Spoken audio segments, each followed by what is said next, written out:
묵상 기도하십니다.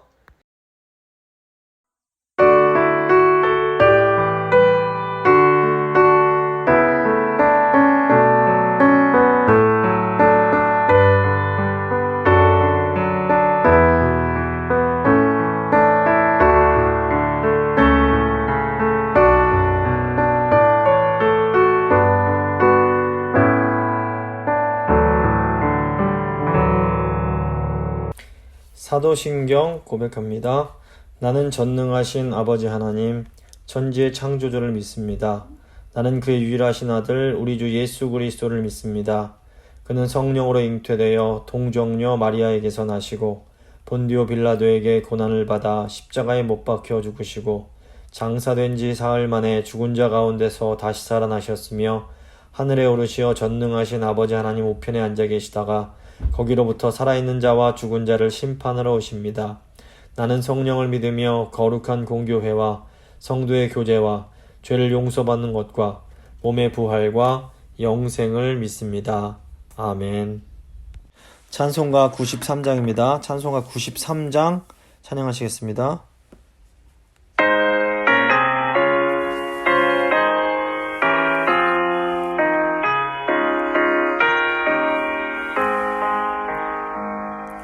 예수는 너의 힘이요 내 생명 되시니 구주 예수 떠나설면 죄 중에 빠지리 눈물이 앞을 가리고 내 맘에 근심 쌓일 때 위로하고 힘주시리 주 예수. 예수는 너의 힘이요 내 친구 되시니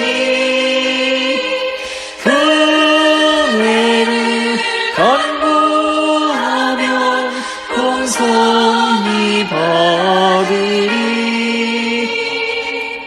햇빛과 비를 주시니 추수할 곡식 많도다 귀한 열매 주시니 주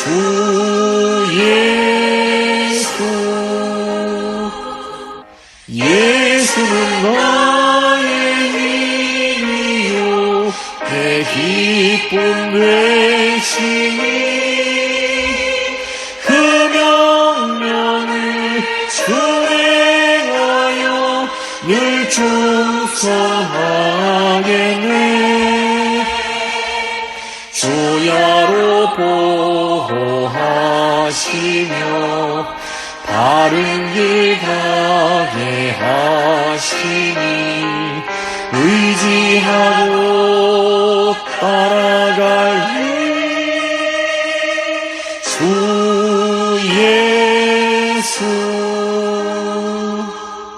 예수는 너의 힘이요 내 소망 되시니 이 세상을 떠나갈 때 곧 영생 얻으리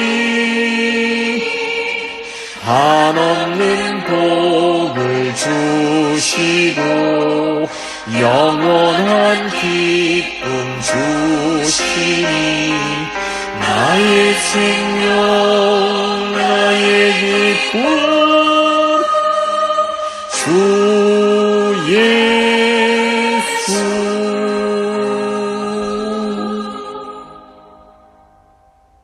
기도하십니다. 하나님 아버지 감사합니다. 저희를 사랑하셔서 늘 시시때때로 저희를 하나님 말씀 앞으로 불러주시는 것 감사합니다. 오늘 이제 웨스트민스터 소요리 문답 37문 38문을 통해서 신자의 죽음과 그 부활에 담긴 놀라운 또 그 유익을 또 함께 나누기 원합니다. 주님, 저희는 죽음을 두려워하지 않을 수 있습니다.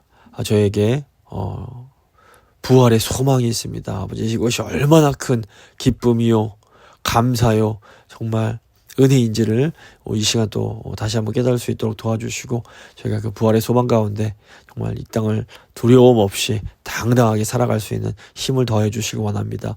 오늘 말씀 들으시는 성도님들 한 분 한 분 가운데 은혜 베풀어 주시고, 주님 오늘 말씀 통해서 다시 한번 신자의 그런 유익, 신자의 그런 특권이 무엇인지를 다시 한번 깨닫는 복된 시간 될 수 있도록 주여 함께하여 주시옵소서. 감사드리며 귀하신 우리 주 예수 그리스도의 이름으로 기도드립니다. 아멘. 오늘 주신 하나님 말씀은 고린도전서 15장 42절부터 44절까지의 말씀입니다. 고린도전서 15장 42절부터 44절 말씀 제가 봉독해 드립니다. 죽은 자의 부활도 그와 같으니 썩을 것으로 심고 썩지 아니할 것으로 다시 살아나며, 욕된 것으로 심고 영광스러운 것으로 다시 살아나며, 약한 것으로 심고 강한 것으로 다시 살아나며, 육의 몸으로 심고 신령한 몸으로 다시 살아나니 육의 몸이 있은즉 또 영의 몸도 있느니라. 아멘. 오늘은 웨스트민스터 소요리 문답 37문 38문 말씀 함께 나누고 기도하도록 하겠습니다. 이 웨스트민스터 소요리 문답은 기독교 신앙의 핵심 교리를 질문과 답변 형식으로 정리한 그런 문서입니다. 총 107개의 질문과 답변으로 구성이 되어 있습니다. 이 웨스트민스터 소요리 문답은 우리 그리스도인들이 믿어야 할 것과 또 우리가 행해야 할 의무를 체계적으로 이제 가르쳐주는 그런 문서가 되겠습니다. 이 웨스트민스터 소요리 문답의 이제 전체 구조는 크게 두 가지로 나눠지는데, 이 앞부분 1부에 해당하는 내용은 1문부터 38문까지가 됩니다. 이제 오늘 이 1문의 마지막을 이제 저희가 다루게 됩니다. 제가 정말 계속해서 반복해서 말씀드렸지만 이 1문은 신론, 인간론, 기독론, 구원론, 종말론의 내용이 들어 있습니다. 그리고 이제 2부로 가면 39문부터 이제 107문까지 우리 신자가 행해야 할 의무를 다루고 있습니다. 그래서 십계명, 말씀, 성례, 기도 등을 포함한 이 신자의 생활 원리 등을 이제 다룹니다. 오늘은 이제 1부의 마지막 부분인 37문, 38문의 내용을 이제 함께 공부하도록 하겠습니다. 저희가 지난 몇 주간 29문부터 36문까지 이 구원론의 내용을 다뤘습니다. 구원론은 예수 그리스도가 획득한 이 구원으로부터 우리가 살아있는 동안 받는 그런 유익들을 다루고 있습니다. 이제 오늘 다루게 될 37문과 38문은 이제 종말론에 해당하는 것으로 우리 신자가 죽을 때와 부활할 때 받는 유익들을 다루고 있습니다. 매우 중요한 내용입니다. 죽음은 이 세상을 살아가는 사람들이 반드시 해결해야만 하는 과제라고 할 수 있습니다. 아무리 이 세상에서 화려한 인생을 살아간다 해도 늙음과 병듦과 죽음을 피하지는 못합니다. 죽음 앞에서는 지혜자나 우혜자가 차이가 없고, 심지어 사람과 짐승도 죽음 앞에서는 차이가 없습니다. 근데 이 소요리 문답은 이 죽음에 대한 해답을 이제 그리스도에서 찾고 있는 겁니다. 그래서 구원론에서 예수 그리스도가 획득한 구원을 성령께서 살아있는 신자들에게 어떻게 적용하시는지를 이제 다루고 있다면, 이 종말론에서는 예수 그리스도가 획득한 이 구원이 죽음과 또 부활을 맞이하는 신자들에게 어떤 유익을 주는지를 다룬다고 볼 수 있습니다. 그래서 한마디로 이 종말론을 정리한다면, 예수 그리스도를 믿는 사람들은 죽을 때에 그 영혼이 저 영광 속으로 들어가고, 육신은 부활 때까지 무덤에서 쉼으로써 구원의 유익을 누린다, 이렇게 이해할 수 있습니다. 근데 이제 이 종말론이라는 것이 저희가 그동안 쭉 배워왔던 다른 교리들과 굉장히 밀접한 관련이 있습니다. 신론은 하나님에 대한 교리입니다. 이 신론에서 다루는 하나님의 작정은 사람의 죽음과 부활에 대한 하나님의 뜻을 포함을 합니다. 근데 이 사람의 죽음과 사람의 구원에 대한 이 작정은 죽음과 부활이란 이 궁극적인 문제를 빼놓고는 이야기를 할 수가 없는 겁니다. 그래서 종말론은 이 신론과도 아주 밀접한 관련이 있습니다. 다음으로 인간론은 인간에 대한 교리입니다. 인간의 타락의 결과가 바로 죄와 죄로 인한 죄로 말미암은 죽음이라고 볼 수 있습니다. 그렇기 때문에 이 죽음과 부활을 다루는 이 종말론이 또 인간론의 궁극적인 해결책이 된다라고 볼 수 있습니다. 기독론, 또 다른 말로 하면 그리스도론은 그리스도에 대한 교리를 말합니다. 이 기독론은 예수 그리스도가 하신 사역에 대한 것을 다루는데, 이 예수님의 사역은 모두 우리의 부활을 통해 이 죽음의 문제를 해결해 주시기 위한 것이라고 볼 수 있습니다. 그렇기 때문에 이 기독론 역시 종말론과 밀접한 관련이 있습니다.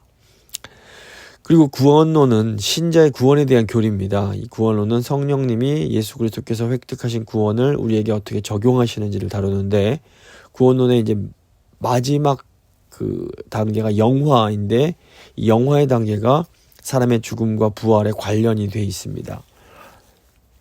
그렇기 때문에 신자의 죽음과 부활은 신자의 최종적인 성화의 과정으로서의 구원과 또 밀접한 관련이 있다고 볼 수 있습니다. 이렇게 이제 기독교의 모든 교리들은 종말론과 밀접한 관계가 있고 종말론에서 아주 중요한 그 해답을 찾고 있습니다. 이런 의미에서 오늘 저희가 다루게 될 이 종말론이 매우 중요합니다. 종말론은 크게 이 개인적인 종말론과 일반적 또는 우주적 종말론으로 나눠집니다. 그러니까 모든 사람은 예외 없이 죽습니다. 이렇게 이 죽음의 문제를 다루는 것이 바로 개인적인 종말론이 되겠습니다. 많은 사람들이 이 개인적인 종말론에 관심이 많습니다. 그런데 종말론은 개인적인 종말론만 있는 것이 아니라 우주적 종말론 또는 일반적 종말론이 있습니다. 자, 이 세상은 언젠가는 끝이 납니다. 이 세상의 이 지구의 삶의 그 종말론에 대해서 다루는 것이 바로 일반적인 종말론 또는 우주적인 종말론이 되겠습니다. 그래서 37문은 개인적인 종말론으로서 인간의 그 육체의 죽음, 영혼의 불멸, 그 중간 상태를 다루게 됩니다. 그리고 38문은 우주적인 종말론으로서 예수 그리스도의 재림, 천년왕국, 죽은 자의 부활, 최후 심판, 최후의 상태 등에 대해서 이제 다룬다고 볼 수 있습니다. 먼저 이제 개인적인 종말론인 37문을 살펴보겠습니다. 37문입니다. 신자들은 죽음에서 그리스도로부터 어떤 유익을 받습니까? 답변입니다. 신자들의 영혼은 그들의 죽음에서 완전히 거룩하게 되어 즉시 영광 속으로 들어갑니다. 그리고 그들의 육신은 여전히 그리스도와 연합하여 부활 때까지 그들의 무덤에서 쉽니다. 자, 이 죽음이란 것은 우리 인생의 마지막이 아니라 어떻게 보면 영원한 삶의 시작이라고 볼 수 있습니다. 성경은 이 신자의 영혼과 육체가 죽음 이후에 어떻게 되는지를 명확하게 가르쳐 줍니다.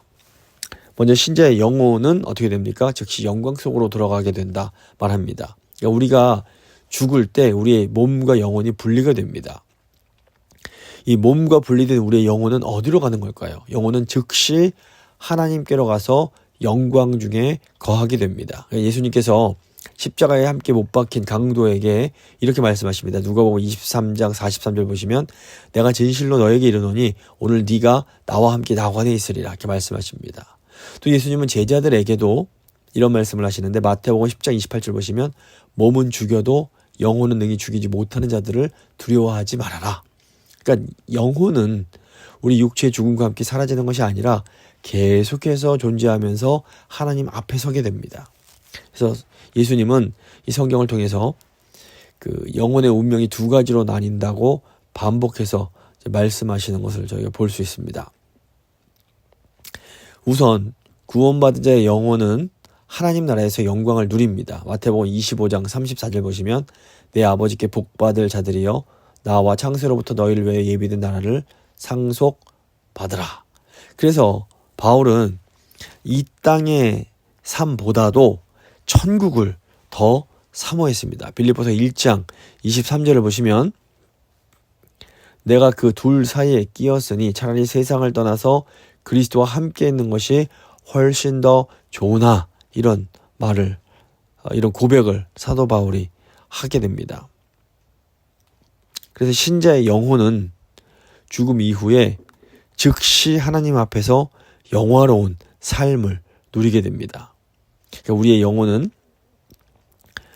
완전히 거룩하게 되어서 예수 그리스도와 영광의 교제를 나누게 되는 겁니다. 하지만 심판받을 자의 영혼은 영원한 불못에서 고통을 받는다라고 가르칩니다.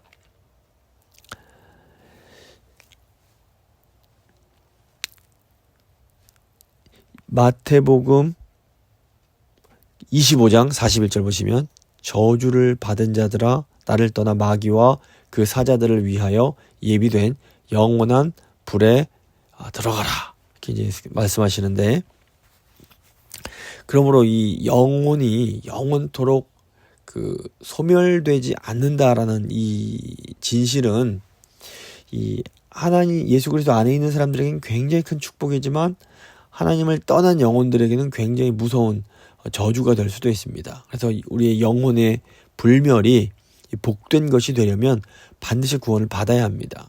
사도 바울이 구원받은 성도들의 그 마지막 종말에 대해서 이렇게 선포합니다. 고린도전서 15장 51절 보시면 사망아 너의 승리가 어디 있느냐, 사망아 네가 쏘는 것이 어디 있느냐, 이렇게 사망을 향해서 외치면서 이 성도들에게는 죽음이 끝이 아니며 죽음이 성도들을 이기지 못한다는 것을 선포하는 겁니다.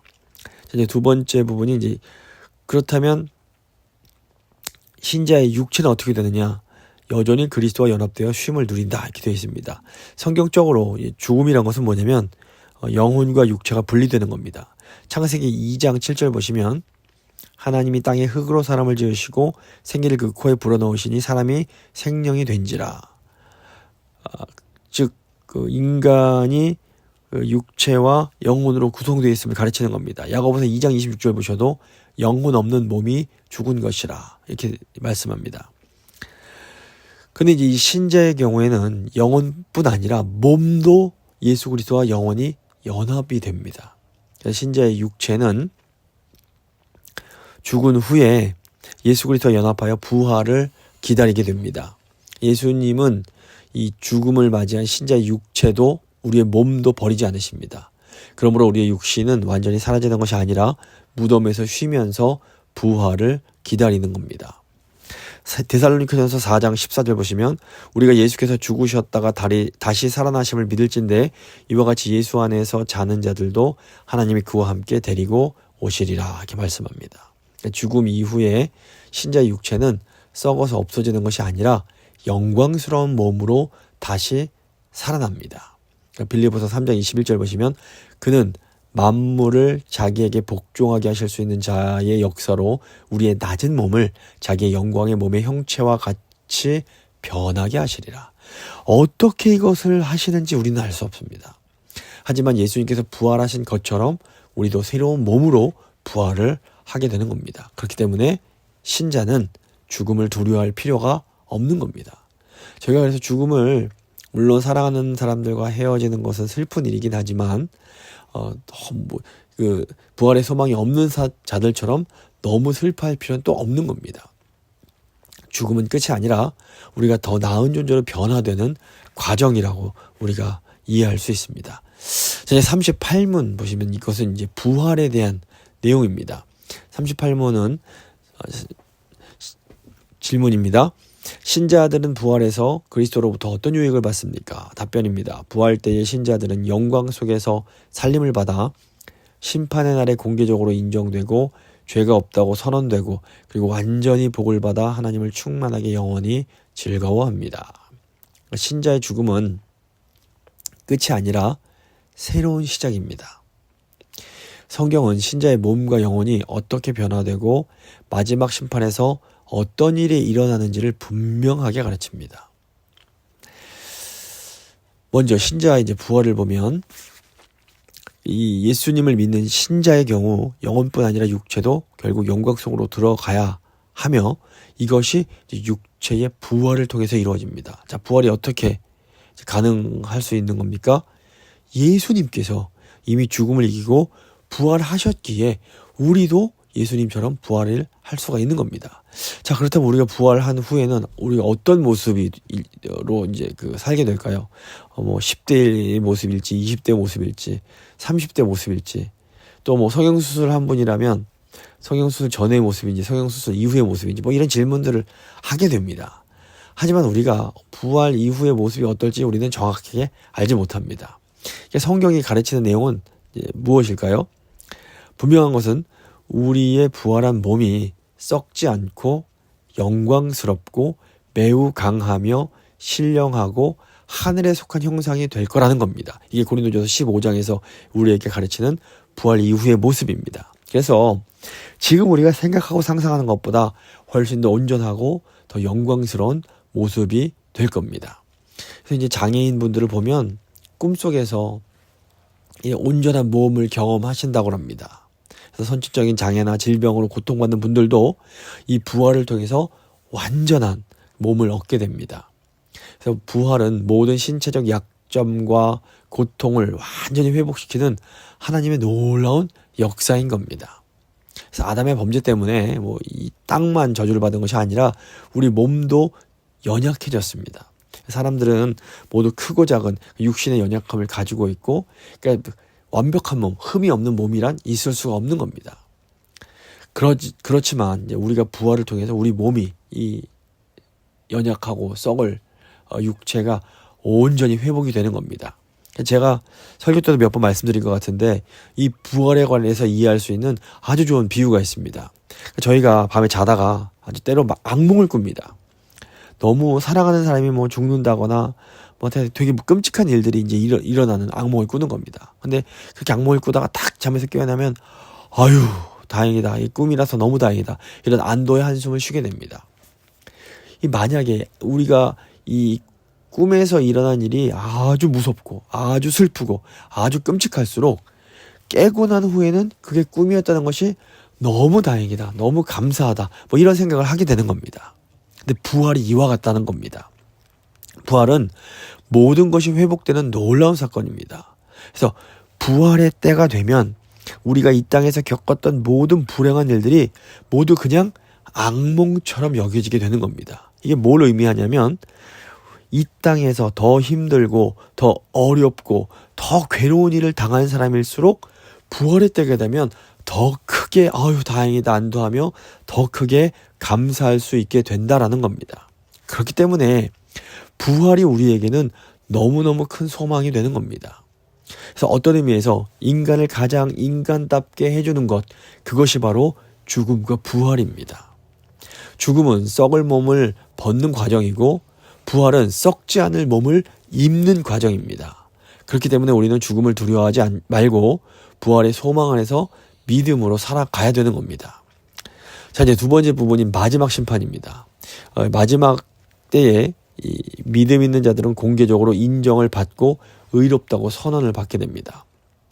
그러니까 이 신자의 부활과 최후의 심판은 예수 그리스도의 재림으로 시작이 됩니다. 저희가 사도신경을 통해서 예수 그리스도께서 전능하신 아버지 하나님 우편에 앉아 계시다가 그곳으로부터 살아있는 자와 죽은 자를 심판하러 오십니다, 이런 고백을 합니다. 그러니까 예수님의 그 재림은 아주 확실한 약속입니다. 예수님은 반드시 다시 오셔서 이 세상과 이 세상의 사람들을 심판하실 겁니다. 그러니까 복음서를 보시면 예수님의 재림 전에 어떤 일들이 있을지가 이제 약간 나오는데, 우선 재림 전에 이방인들이 복음을 듣고 구원을 받게 됩니다. 그리고 재림 전에 큰 배교와 환란이 있을 것을 또 말씀합니다. 또 재림 전에 거짓 그리스도와 거짓 선지자들이 등장해서 많은 사람들을 미혹할 거다라는 말씀도 나옵니다. 근데 중요한 것은 뭐냐면 이 모든 일들이 지금 계속 일어나고 있는 현재형 사건이라는 겁니다. 그렇기 때문에 우리는 예수님이 곧 언제 오실지 모릅니다. 그래서 우리가 항상 예수님의 재림을 준비하면서 이 땅을 살아가야 되는 겁니다. 그래서 성경이 또 가르치는 예수님의 재림의 몇 가지 특징이 있습니다. 우선 예수님의 재림은 인격적인 재림입니다. 예수님이 어떤 무슨 영혼으로 오시는 것이 아니라 예수님은 실제로 다시 오십니다. 둘째로 예수님의 재림은 영광스러운 몸으로 오시는 육체적 재림입니다. 셋째로 예수님의 재림은 가시적인 재림입니다. 모든 사람이 예수님이 오시는 것을 다 볼 수 있게 됩니다. 넷째로 예수님의 재림은 갑작스러운 재림입니다. 그래서 예수님은 예고 없이 마치 도둑이 언제 올지 예고하지 않고 드는 것처럼 예수님의 재림도 언제 오실지 우리가 알 수 없습니다. 마지막 다섯 번째로 예수님은 왕으로서 이 땅에 오십니다. 그래서 영광과 승리의 재림입니다. 예수님이 처음 오실 때 그 초림은 아주 작은 곳으로 연약한 아기의 모습으로 아주 낮은 곳에 은밀하게 오셨습니다. 하지만 예수님의 재림은 아주 모든 사람이 알 수 있는 영광과 승리, 왕으로서 심판자로서 이 땅에 오시는 겁니다. 그래서 우리가 지금 이 세상을 살다 보면 악인이 형통하고 의인이 고난받는 그런 현실을 종종 보게 됩니다. 하지만 마지막 날에 하나님은 모든 것을 공의롭게 심판하실 것입니다. 로마서 2장 5절부터 11장 보시면 하나님께서 각 사람이 행한 대로 보응하신다고 말씀합니다. 그래서 하나님 보시기에 선을 행한 자에게는 영광과 존귀 그리고 영생을 선물로 주시지만 불의를 행한 자에게는 진노와 심판이 있게 되는 겁니다. 또 요한계시록 20장 11절부터 15절 말씀을 봐도 마지막 날에 모든 죽은 자들이 자기의 행위대로 심판을 받게 됩니다. 그래서 이때 생명책에 기록되지 않은 사람들은 영원한 이 불의 못에 던져지게 된다. 이렇게 이제 가르치고 있습니다. 하지만 이때 예수 그리스도 안에 있는 신자들은 그 최후 심판에서 의롭다 선언을 받게 됩니다. 사실 이 신자들도 만약에 그냥 우리가 살아간 그 행위대로 심판을 받는다면 모두 죄로 인해서 정죄를 받을 수밖에 없습니다. 하지만 예수 그리스도의 그 대속의 피로 인해서 생명책에 기록된 신자들은 구원을 받게 됩니다. 그리고 예수님께서 이 신자들을 하나님의 자녀로 인정하시고 의롭다 선언해 주시는 겁니다. 그렇기 때문에 우리 믿는 자들은 심판을 두려워할 필요가 없게 되는 겁니다. 예수님의 피로 의롭다 하심을 받은 자들은 영원한 영광을 누리게 되는 겁니다.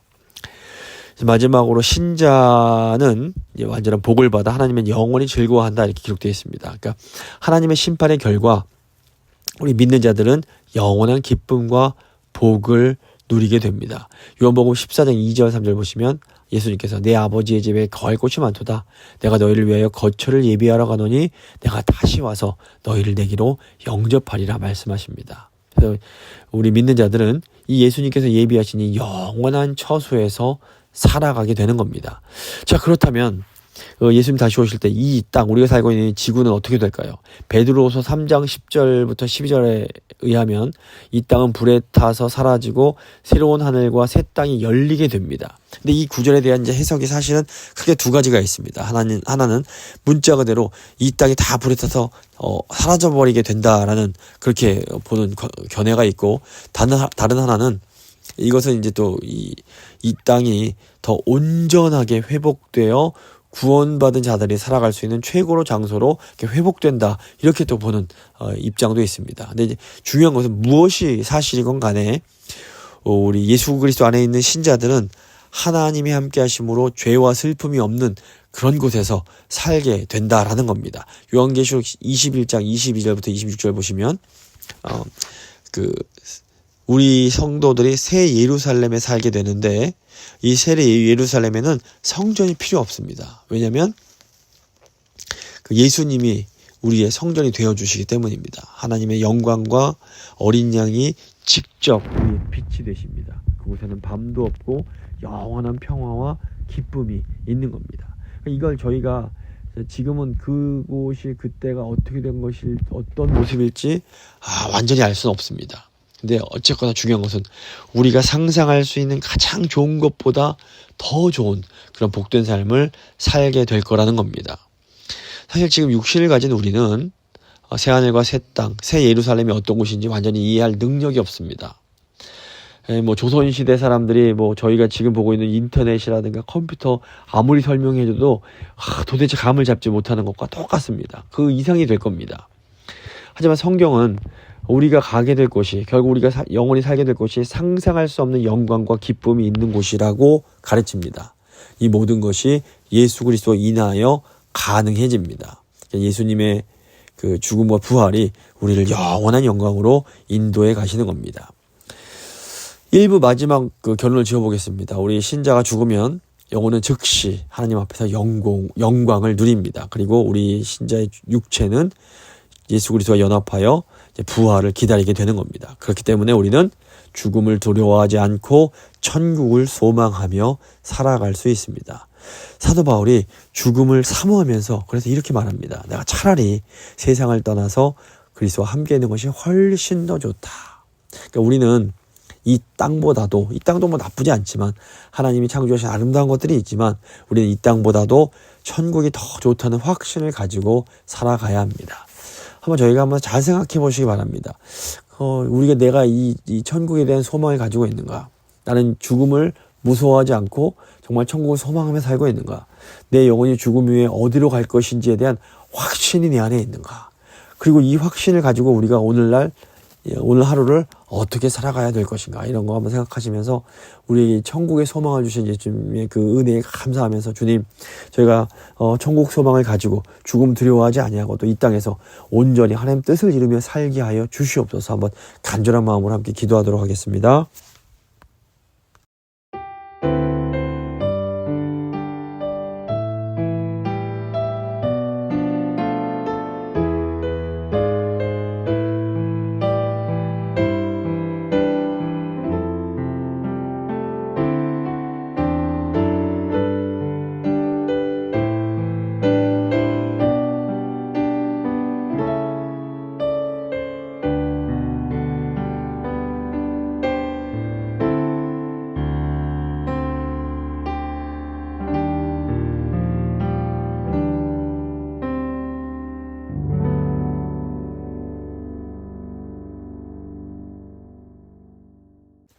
잠시 교회와 세상을 위해서 기도하겠습니다. 먼저 LA 지역과 캘리포니아의 영적, 도덕적, 또 경제적 회복을 위해서 기도하겠습니다.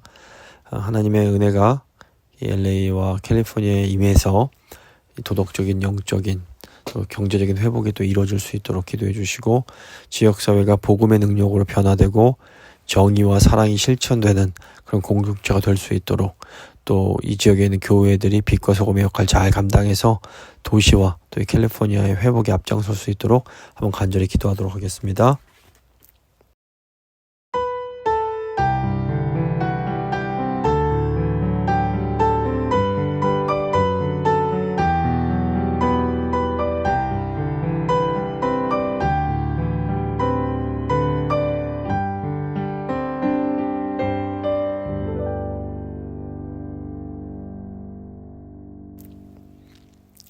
두 번째로 2025년 교회 예배와 사역의 부흥, 성령의 역사하심을 위해서 기도하겠습니다.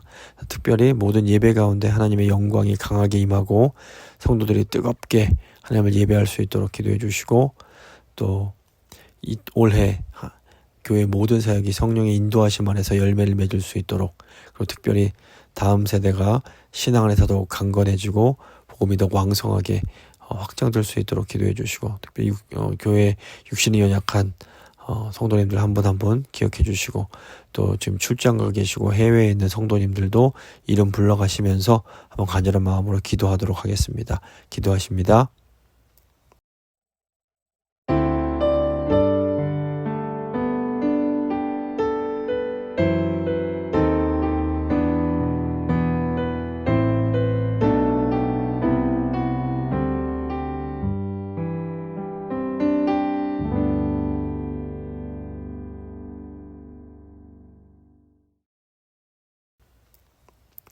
이제 마지막으로 세계 지도자와 교회들 그리고 재건교회 위해서 기도하겠습니다.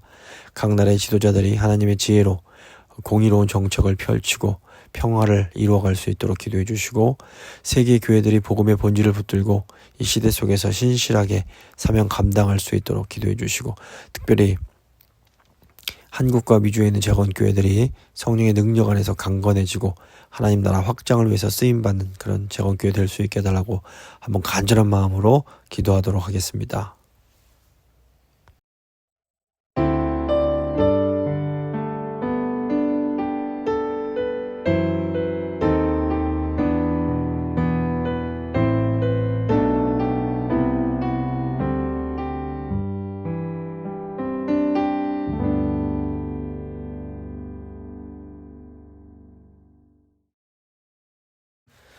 살아계신 하나님 감사합니다.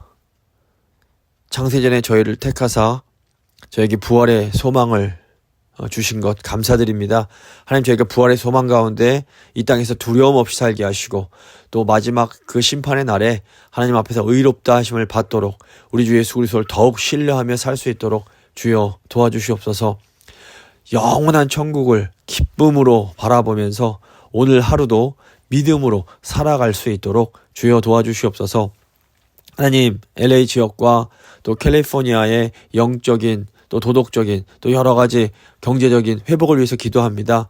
주님, 하나님의 은혜가 필요합니다. 아버지, 이 땅이 정말 죄로 인해 죄가 가득하고 여러 가지 아픔과 고통이 있습니다. 주님, 불쌍히 여기시고 아버지, 이 지역의 교회들을 부흥시켜 주시고 아버지, 이 사회가 복음의 능력 가운데 변화될 수 있도록 정의가 실현될 수 있도록 주여 은혜 베풀어 주시옵소서.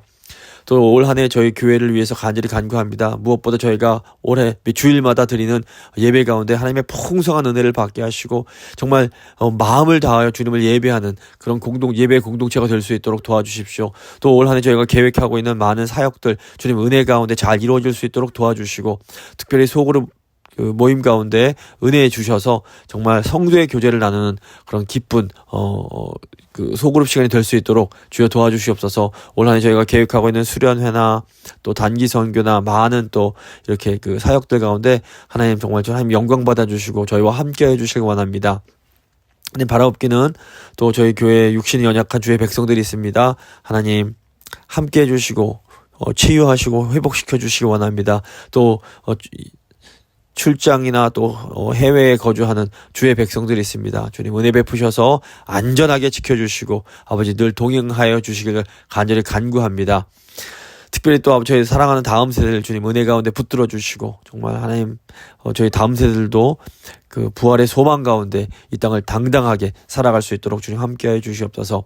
하나님, 전 세계 지도자들 위해서 기도합니다. 저희 지도자들이 지혜 가운데 정말 공의를 행할 수 있도록 주님 도와주시고 또 무엇보다 세계 교회들이 이 복음의 본질을 꽉 붙잡고 아버지 주께서 허락하신 그런 시대적 사명 잘 감당할 수 있도록 도와주십시오. 특별히 한국에 있는 재건교회들 그리고 미주에 있는 재건교회들 주님 은혜 가운데 붙들어 주시고 성령의 능력 가운데 강건케 하시고 하나님 나라를 위해서 사용될 수 있도록 주님 도와주시옵소서. 하나님 아버지, 저희가 사나 죽으나 주의 것임을 고백합니다. 주님, 저희가 주를 위해 살게 하시고 주님과 함께 다시 부활하는 그날을 소망케 하여 주시옵소서. 감사드리며 귀하신 우리 주 예수 그리스도의 이름으로 기도드립니다. 아멘. 찬송가 161장입니다. 찬송가 161장 찬양하시겠습니다.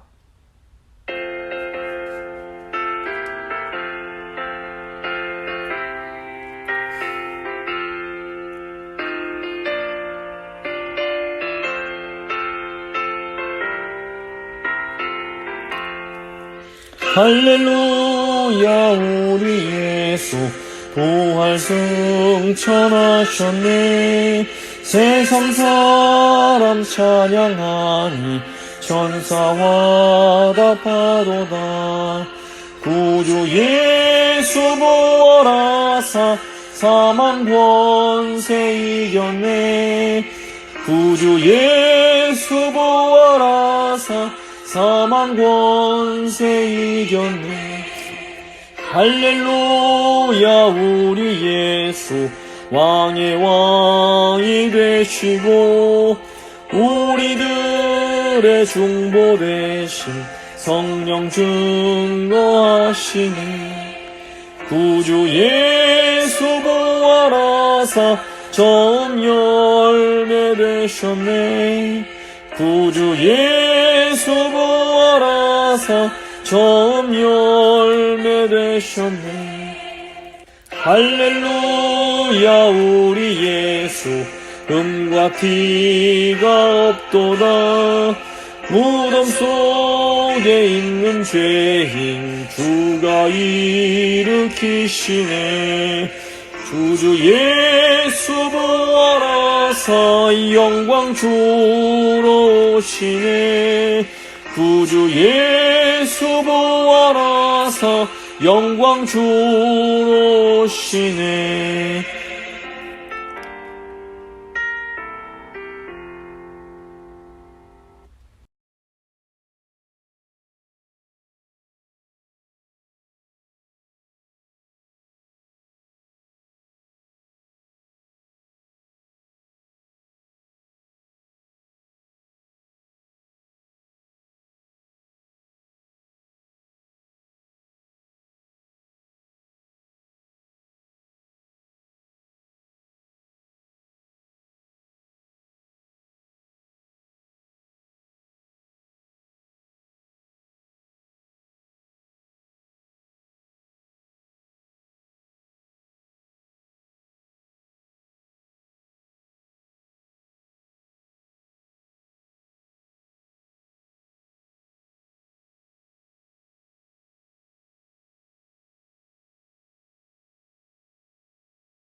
주님 가르쳐 주신 기도로 예배 마치도록 하겠습니다. 하늘에 계신 우리 아버지, 아버지의 이름을 거룩하게 하시며 아버지의 나라가 오게 하시며 아버지의 뜻이 하늘에서와 같이 땅에서도 이루어지게 하소서. 오늘 우리에게 일용할 양식을 주시고 우리가 우리에게 잘못한 사람을 용서해 준 것 같이 우리 죄를 용서해 주시고 우리를 시험에 빠지지 않게 하시고 악에서 구하소서. 나라와 권능과 영광이 영원히 아버지의 것입니다. 아멘.